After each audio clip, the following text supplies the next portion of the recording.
So, are you familiar with the 1937 Banking Royal Commission? One of the findings of that said that effectively the central bank should control the volume of credit in the system. Have you read the 1937 Banking Royal Commission? No, I haven't read it recently, no.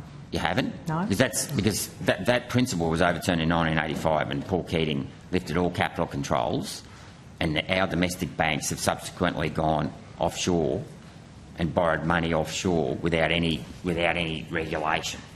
So they've inflated house prices without a corresponding increase in incomes. And now, of course, it was all great for the first couple of decades because people were, living under the illusion of asset inflation or asset wealth, but it was an illusion because now that our children are coming through, they can't afford these houses based on their incomes. So, and it's interesting you say that that's the responsibility of APRA, macro-prudential controls. That used to be under the domain of the RBA once, wasn't it? I wouldn't say they were macro-prudential controls. The Reserve Bank, Senator McKim mentioned earlier Section 36, but the Reserve Bank did direct credit. We lived in a world where interest rates were fixed by the government and the central bank. The exchange rate was fixed. There were capital controls. We don't live in that world anymore. We live in a world where, as you highlight, there is free-flowing capital.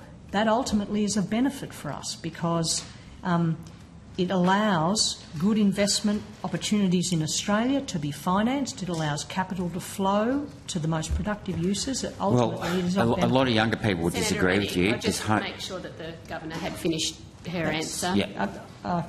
A lot of younger people would disagree with you because the percentage of home ownership amongst younger people, actually people up to 50 now, is declined over the last 3 decades. We've got household debt as a percentage of incomes up to something like 120%. We're running at record levels of household debt, or close to record levels.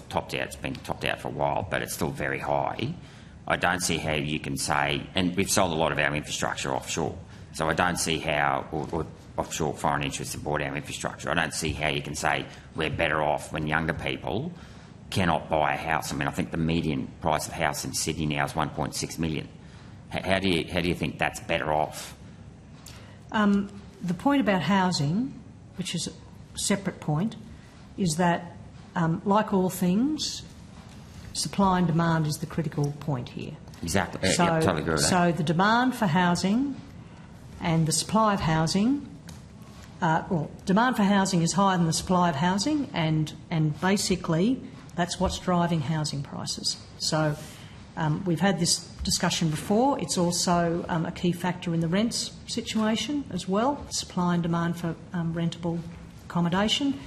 But basically, when you've got a population growing like you have in Australia and you're not able to build enough houses, then that's what happens. The price of housing goes up. So that's the case in the last decade. That wasn't the case between 1985 and 2008, when foreign debt in the 4 major banks went from $8 billion to $800 billion, and most of that was lent against housing.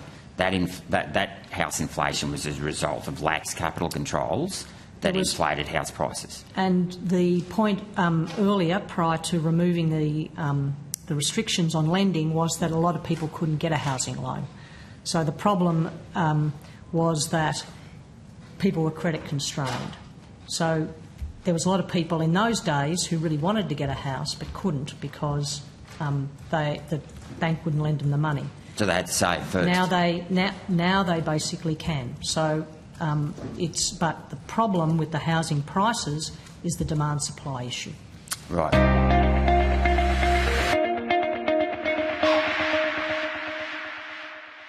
Authorised G. Rennick People First Chermside.